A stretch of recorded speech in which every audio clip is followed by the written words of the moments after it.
even if you keep him down, he's just going to rise back up and just make and punish you. And the fact that it's happening in the AFC, I see them going to the Super Bowl. So behind Tom Brady. So is he MVP caliber? Yes, he is. Absolutely. I mean, look, the fact again he missed the first 4 games, but he's on his tear. Hasn't thrown an interception at all so far this season. And again, they're playing in an AFC East where no one's really close to competing with them. Everyone thought the Bills, this would be their year, but it's easily showing that their season's falling apart. And the Jets and the Dolphins are just abysmal so far, and they're just beating up on each other. So that being said, it's going to be the Patriots' division to lose, no question about it. And then from there, it's just how deep is the AFC with the Raiders and the Broncos looking up to the Patriots. Redskins and Bengals finish up at 27 apiece overtime. One of 2 overtime games that went final. Adds a tie. And nope. Well, yeah, one of 2 in the last 2 weeks, actually. That being said, Tom, do they need to make a change to the overtime rule where, again, it's more like college where they keep scoring until somebody wins? Or is a tie okay? Tie is not okay. I think the college system does have it right. They need to have a winner because a tie is it hinders both teams after it's done, and it hinders the fans as well because the fans want somebody to win and want somebody to lose. If it ends in a stalemate, what are the fans going to do? They're just going to say, why the heck did we pay this much money to go to a game that ended in a tie? We could have just watched it from home.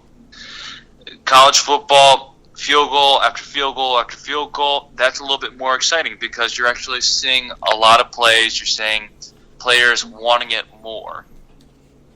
So, in the end, NFL should switch it because it would be better for viewership, better for the teams, and better for the fan base.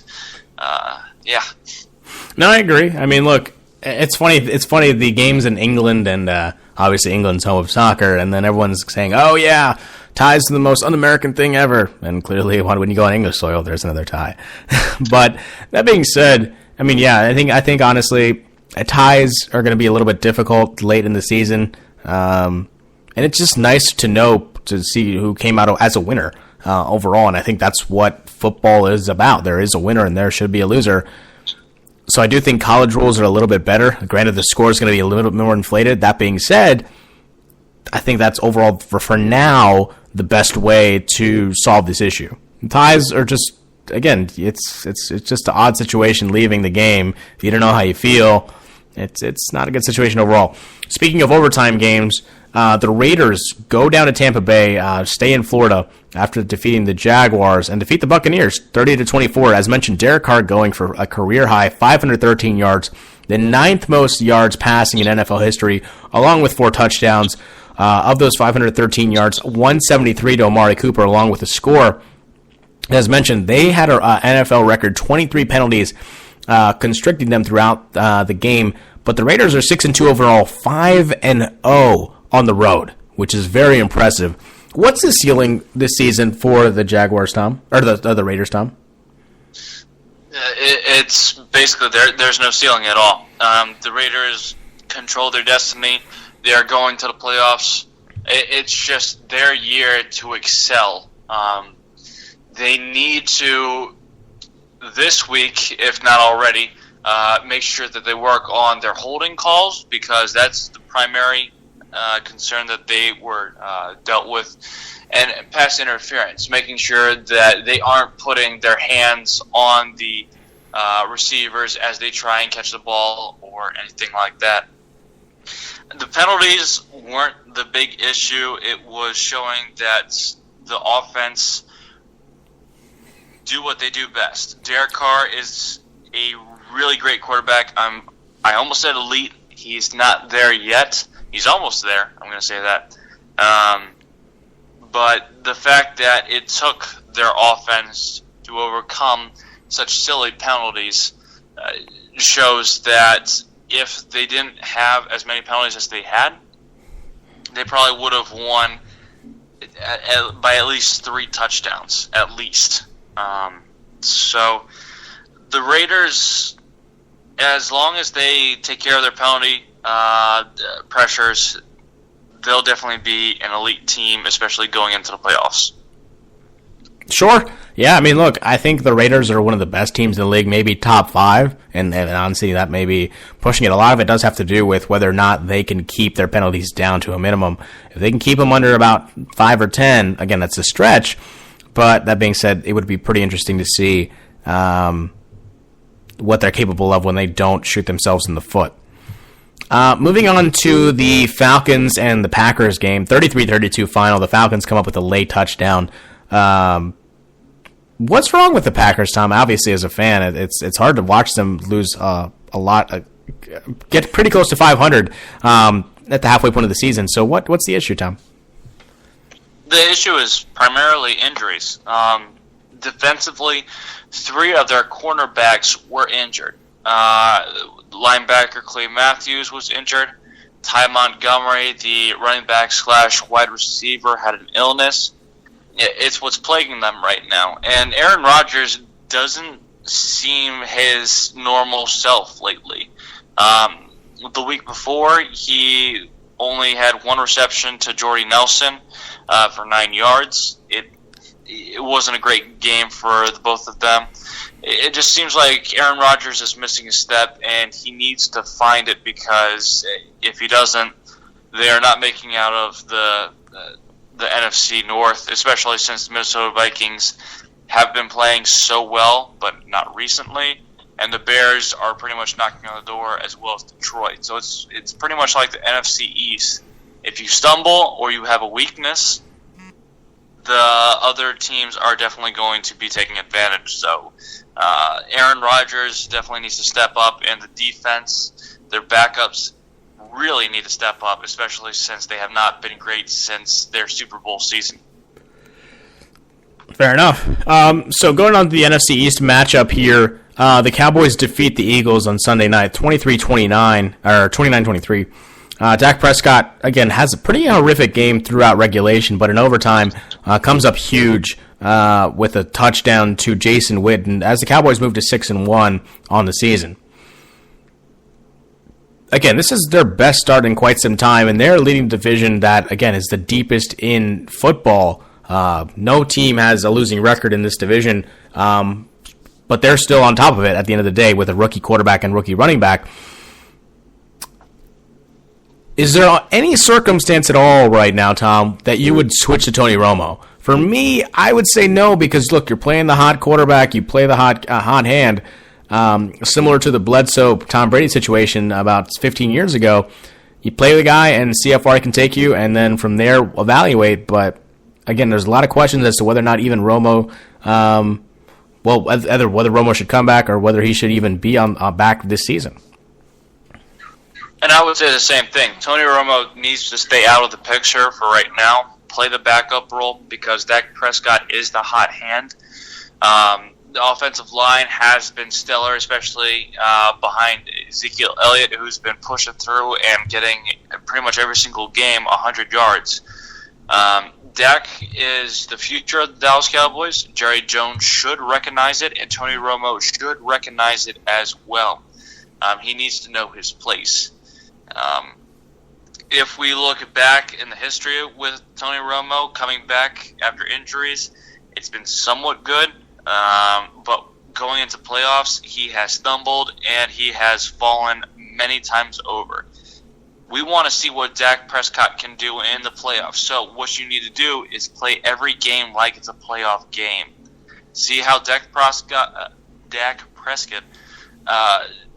shows himself, steadies himself, and shows under pressure so that he can get ready for a potential long playoff run. So stick with Dak Prescott. Tony Romo, remember where your place is, especially at home, and the Cowboys will make a deep run. Yeah, look, just play the hot hand. If it comes down to it, if Prescott starts playing terrible, you have a quarterback that's pretty good in Tony Romo. He's arguably the best backup quarterback in the league right now, assume when he comes back. And then from there, if things go south, then yeah, play him. But I think for now, play the hot hand and see how far it takes you, because you never know.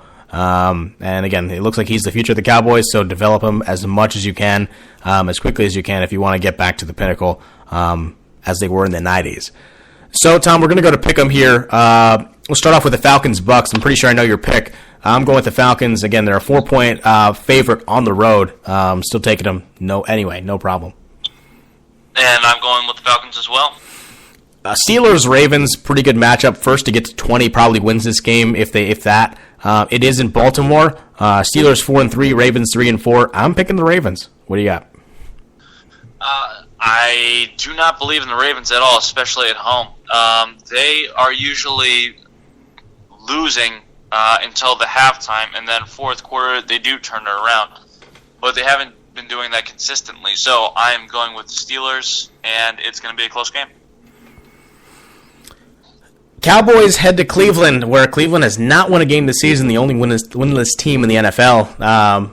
So do the Cowboys lose to Cleveland, or does Cleveland pick up their first win of the season, Tom? I'm going to say Dallas wins, guaranteed stamp. There you go. So Dallas coming up huge. Jaguars taking on the Chiefs. No Alex Smith for Kansas City. There is Nick Foles, the former Philadelphia quarterback, taking his place. Kansas City is a 7.5-point favorite regardless at home. Who you got, Tom?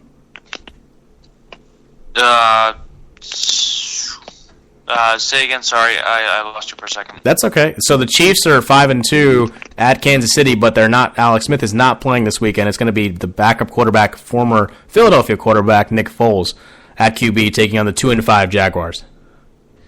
And I'm going to give it to Nick Foles, just the way that he looked in Philly, the way that he looked last week when he took over Alex Smith. He looked in his prime.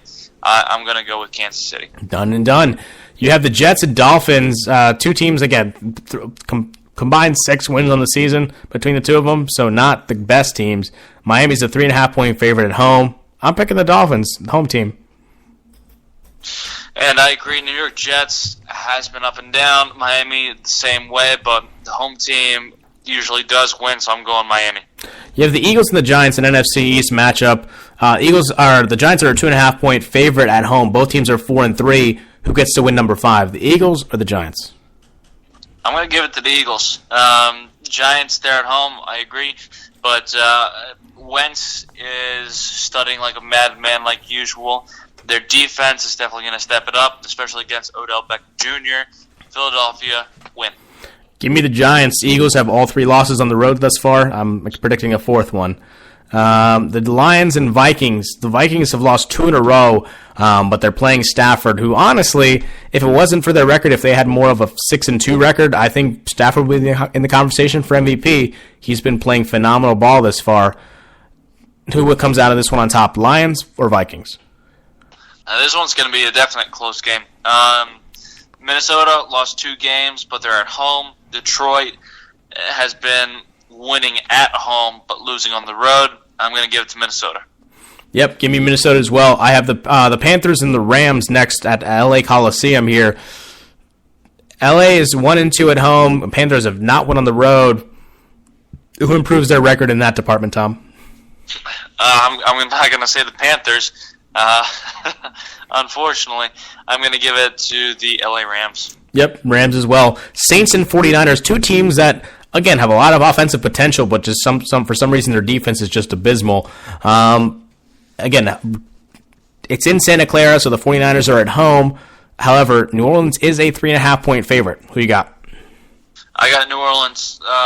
Colin Kaepernick has not shown that he is the quarterback that he used to be, nor has their entire offense or defense.